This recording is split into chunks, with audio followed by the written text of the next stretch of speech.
Well, the president talked about the agenda that he's going to Washington with. Of course, the focus is going to be on counter-terrorism and more specifically the regional developments, especially what's happening in Syria. President Erdogan said that he's going to discuss the final phase of the Turkish operation in Syria.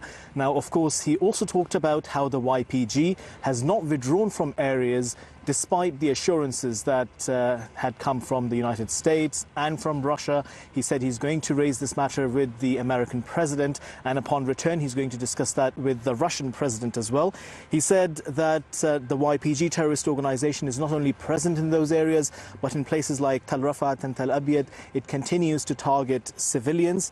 And he also talked about presenting evidence against Farhad Abdi Shaheen, who Turkish officials say has been glamorized and romanticized in the Western media. And President Erdogan said that the reality of this person is that he is a terrorist, he's a murderer, and the United States needs to understand this instead of inviting him. He also questioned the role the NATO alliance had been playing. He said that despite Article 5 being the foundation of this and the concept of collective security, collective defense being there, where if one ally is attacked, the whole alliance is to protect them.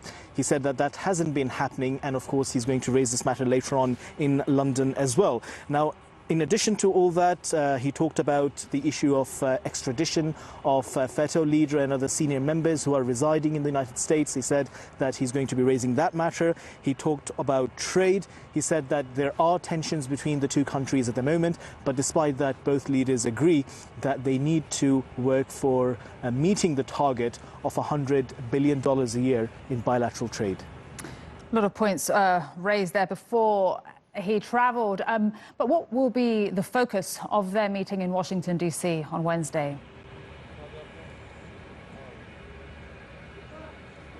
Well, the focus will be counter-terrorism-related matters, especially Syria. But we're also expecting them to talk about some of the tensions that have revolved around Turkey's acquisition of the S-400 missile defense system from Russia and the Patriot missile defense system. Now, the Turkish side has been saying that even at this point in time, Turkey is interested in purchasing the Patriot missile defense system from the United States, depending on the conditions that are presented to Turkey. Now, of course, Turkey has been talking about the pricing mechanism. Turkey has been talking about technology transfer and so forth. So we are expecting the two leaders to discuss that as well.